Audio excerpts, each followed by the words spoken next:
Resident Evil has killed off hundreds of characters over the years, but only a handful of those deaths actually hurt. From soldiers betrayed by their own commanders, to teenagers mutated beyond recognition, to a family man who was already dead and didn't even know it. Today I'm breaking down the saddest deaths in the entire Resident Evil franchise, starting with the one that set the tone for everything, Enrico Marini. Enrico Marini was not some throwaway NPC. He was the vice captain of STARS, the leader of Bravo Team, and a veteran respected by virtually everyone in the unit. Well liked by his subordinates, and locked in a quiet rivalry with Wesker that nobody thought much about at the time. A genuinely good leader who earned his rank the hard way, which makes what happens to him so much worse. When Chris Redfield finds Enrico in the underground caves beneath Spencer Mansion, the man is already injured. He's been down there alone, separated from his team, bleeding out in the dark, but he's still fighting. Not against zombies or monsters. He's fighting to get one single message out before it's too late. He tells Chris there's a traitor in STARS. He starts to explain Umbrella's involvement. He's seconds away from blowing the entire conspiracy wide open. And then a gunshot rings out. Enrico drops. The warning dies with him. And standing somewhere in the shadows, handgun still warm, is Albert Wesker, his own captain, the man he trusted and took orders from for years. Here's the thing. Enrico wasn't killed by a tyrant. He wasn't dragged into the dark by some bioorganic nightmare. He was shot by a coworker. One bullet from someone he had zero reason to suspect. A respected veteran taken out not by anything he could have prepared for, but by the one threat nobody in STARS saw coming. And for the player, this moment changes everything. Up until Enrico's death, Wesker is just your captain. Maybe a little suspicious if you're paying close attention, but nothing concrete.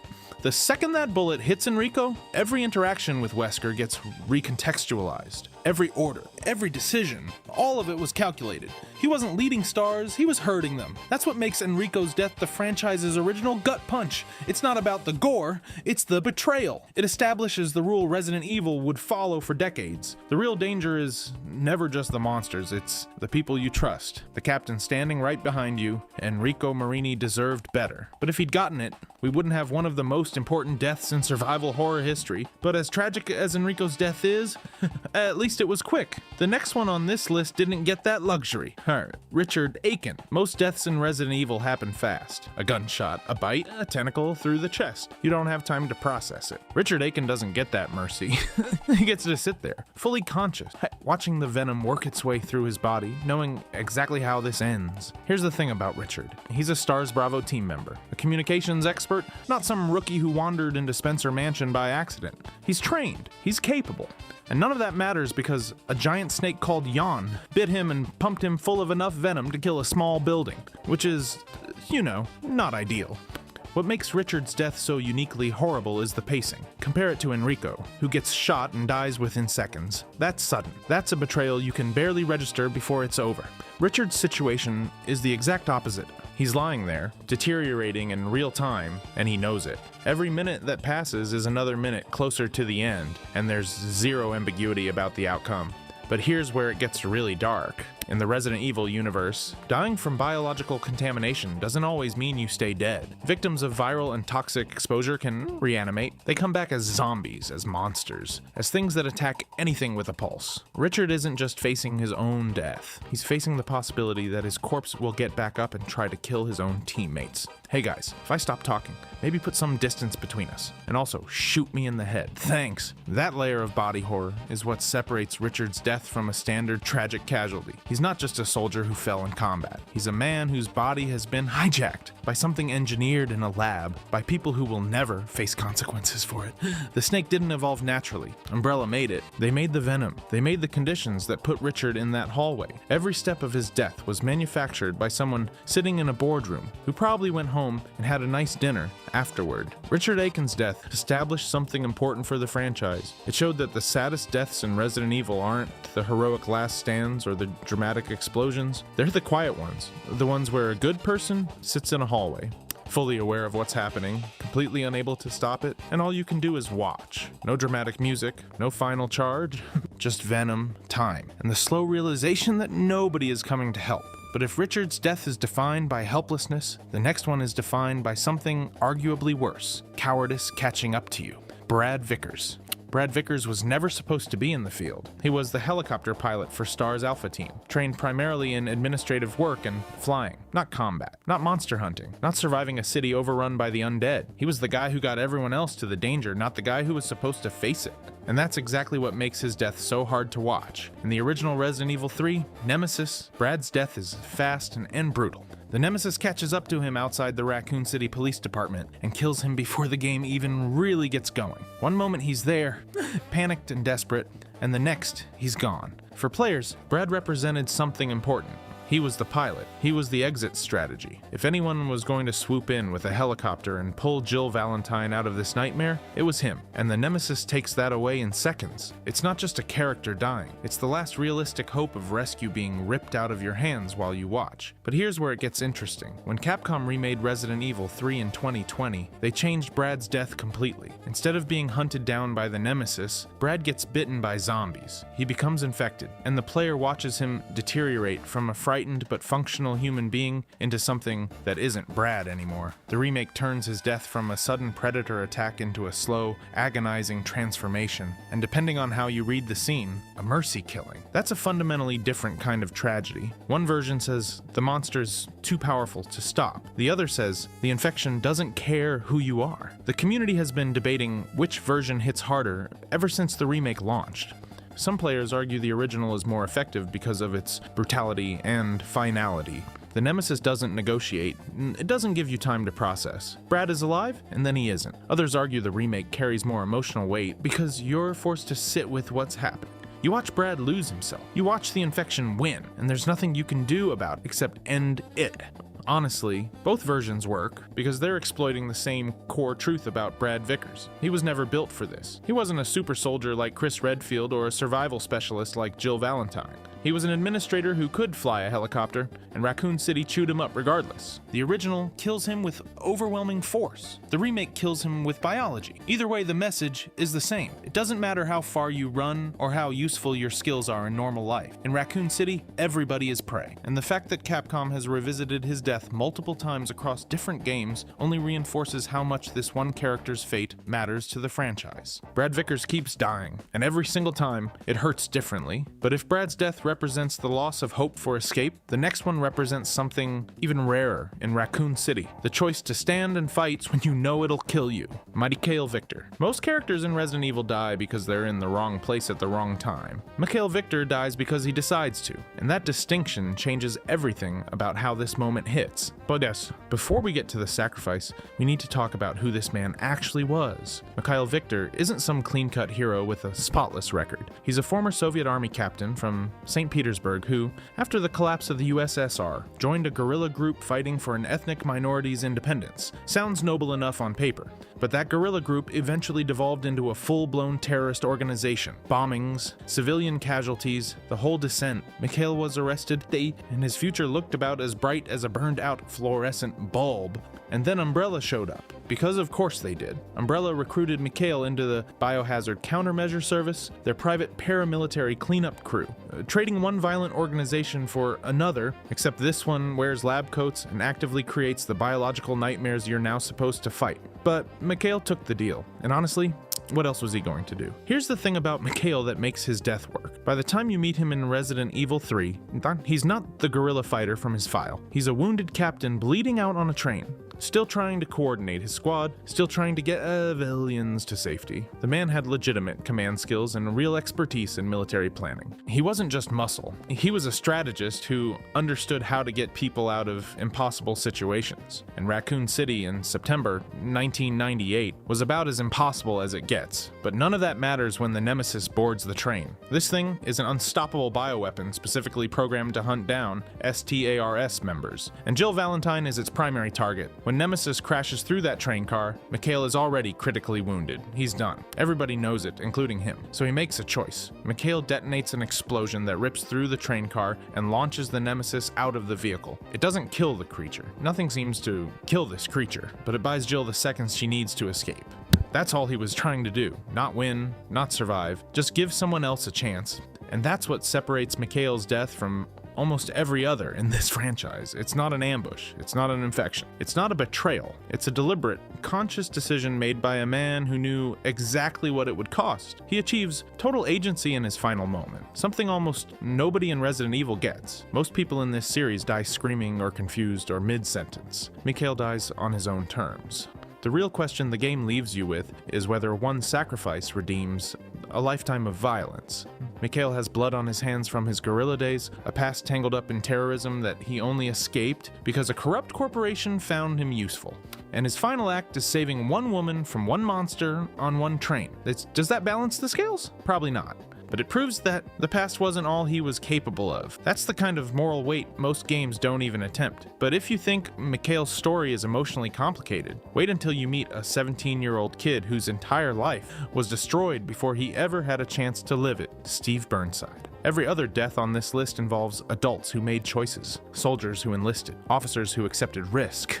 Steve Burnside was 17 years old. He didn't choose anything. He didn't sign up for a mission, didn't volunteer for combat, didn't walk into danger with a weapon and a plan. He was a kid who got dragged to a prison island because his father made the mistake of selling Umbrella's secrets at auction. That's it. That's his crime, being someone's son, and Umbrella's response to that was, predictably, to ruin his entire life. Rockford Island wasn't just a prison. It was an Umbrella facility, which means it was also a testing ground, because Umbrella has never once built anything without also using it to experiment on human beings. Steve and his father were sent there together, and while the details of their imprisonment are grim enough on their own, the real nightmare starts when the T. Veronica virus enters the picture. Here's the thing about T. Veronica. It wasn't like the T virus, which had relatively predictable outcomes. You get infected, you turn into a zombie, everybody has a bad time. T. Veronica was one of Umbrella's most unstable and dangerous bioweapons, a strain so volatile that its mutations were wildly unpredictable. Nobody knew what it would do to a host. The researchers barely understood it, and they injected it into a teenager. But the infection itself isn't even the worst part. The worst part is what happens next. In Resident Evil code, Veronica X, Steve undergoes a full metamorphosis while conscious. Not unconscious, not sedated, conscious. He is awake and aware as his body begins mutating into something unrecognizable, something massive and violent and completely beyond his control. Imagine being 17 years old and watching your own hands change shape, feeling your bones restructure, knowing that the thing you're becoming isn't you anymore, and there is absolutely nothing you can do to stop it. That's not action horror. That's psychological horror at its most devastating. And through all of it, Steve is still in there. He's still aware. The game makes this explicit during his final moments, when the remnants of his humanity surface long enough for him to recognize Claire Redfield. Long enough for him to speak, long enough for the player to understand that this kid never stopped being a person even as his body was turned into a weapon. He dies shortly after, the virus having consumed everything except the part of him that cared about someone else. What makes Steve's death hit differently from everyone else on this list is that you can't rationalize it. Mikhail chose his sacrifice. Brad accepted the risks of wearing the uniform. Steve was a prisoner, a child deemed expendable by a corporation that viewed human beings as raw material. His death isn't a consequence of war or duty or even bad luck. It's a consequence of institutional cruelty, pure and simple. Umbrella decided that a 17-year-old boy was worth less than the data they could extract from his suffering, and nobody stopped them. The franchise has a lot of dark moments, entire vaults of them, if you want to get cross-franchise about it, but Steve Burnside might be the single most overtly tragic victim in Resident Evil's history because there's zero ambiguity about his innocence. He was a kid. He didn't deserve any of it, and the game doesn't let you forget that. But if Steve represents innocence destroyed by a corporation, the next entry represents something almost worse. A man who worked for the monsters, tried to make it right, and got killed for it. Luis Serra. Luis Serra is not a hero. Let's just get that out of the way. He's a biologist from a remote region of Spain who got recruited by Osman Sadler into Los Iluminados' research program on the Plaga parasite, a mind-controlling organism that works completely differently from anything else in the franchise. No T-virus, no G-virus. This thing burrows into your nervous system and hijacks your free will,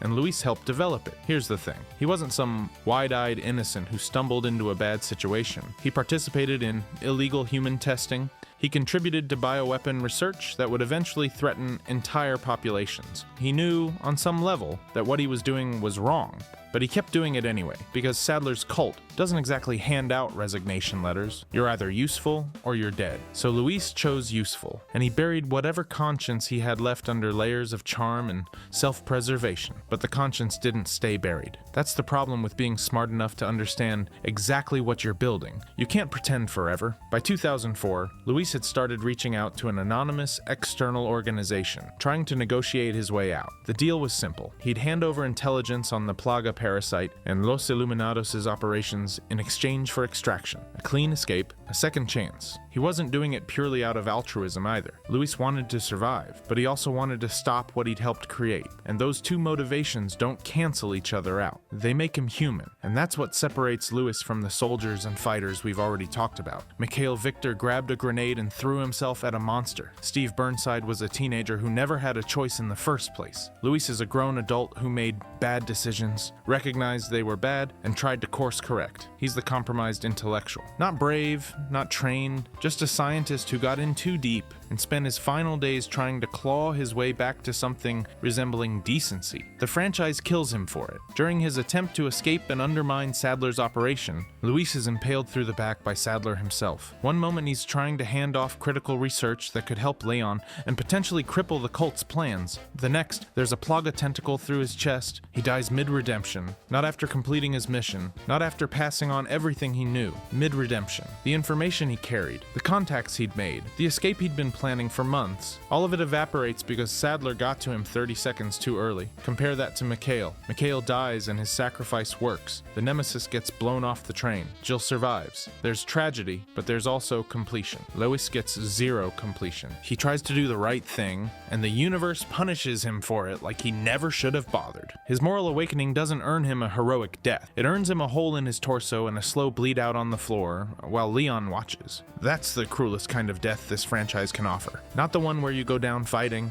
not the one where your sacrifice means something. The one where you finally, after years of compromise and cowardice, decide to be better. And the game says no. Redemption denied. Application rejected. Thanks for playing, which is, not ideal. But if Luis's death feels cruel because redemption was snatched away at the last second, the next one hurts because the redemption actually succeeds. And the cost is absolutely devastating. Piers Nivans. Piers Nivans was the guy Chris Redfield was supposed to hand the torch to. That was the plan. Serving in the BSAA's North American Branch Special Operations Unit directly under Chris, he carried a security clearance high enough to put him on investigations way beyond standard military scope. He wasn't just another soldier, he was the successor. And if you've played through Chris's campaign in Resident Evil 6, you know exactly how that plan worked out.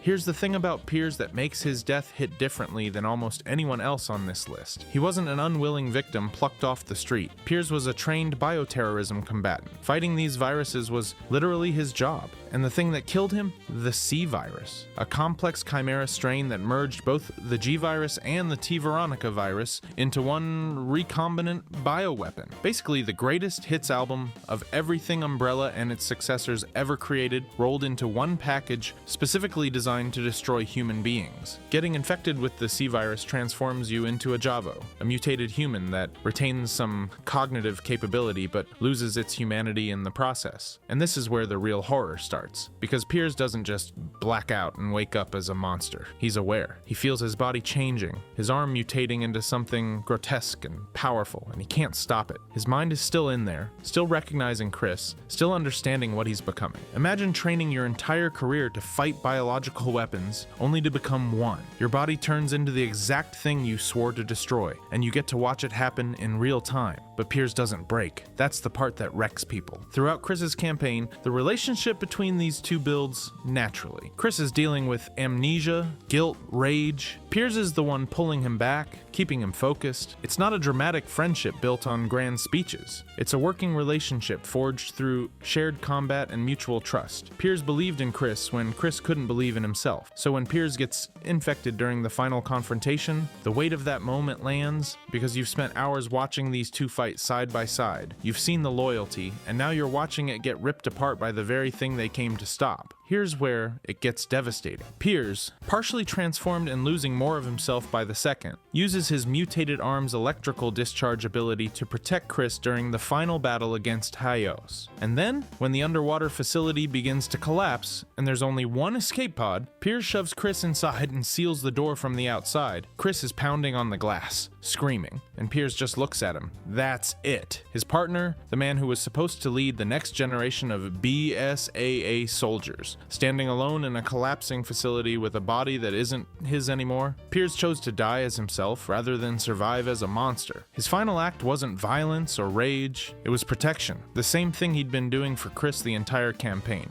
Just one last time. The community consistently points to this as the saddest death in Resident Evil 6, and it's hard to argue. Nobody expected the guy positioned as Chris's protege to be the one who doesn't make it out. The game spends its entire runtime building toward Piers taking over, then pulls the rug out in the most gut-wrenching way possible. He lost his body. He lost his future. He lost everything except the will to make sure someone else survived. And the worst part? Chris has to live with it. He has to walk away knowing that Piers died so he could keep going. That's not closure. That's a weight you carry forever.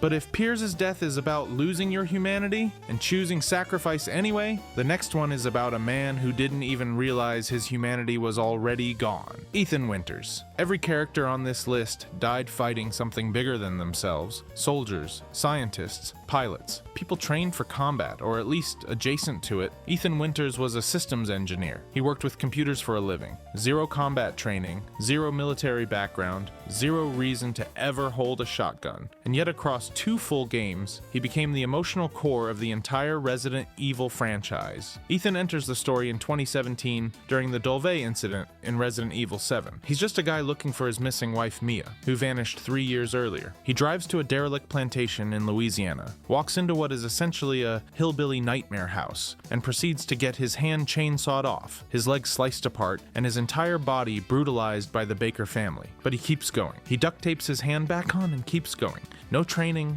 no backup, just a civilian who refuses to stop. Here's where it gets complicated. During that incident, Ethan becomes infected with the mold, a weaponized fungal network capable of regenerating and maintaining human tissue. And the game eventually reveals that Ethan didn't just get infected during Dolvey, he died during it. Jack Baker literally kicked his head in. That was it. Ethan Winters died in 2017. Everything after that point, every single thing the player experienced across 2 entire games, was through the eyes of a man who was already dead. The mold reconstructed him. It maintained his consciousness, his memories, his personality. But biologically, Ethan was gone. A walking corpse held together by fungal tissue, and he didn't even know it. He went home, reunited with Mia, had a daughter named Rosemary, lived what he thought was a normal life, all while technically not being alive, which is, not ideal.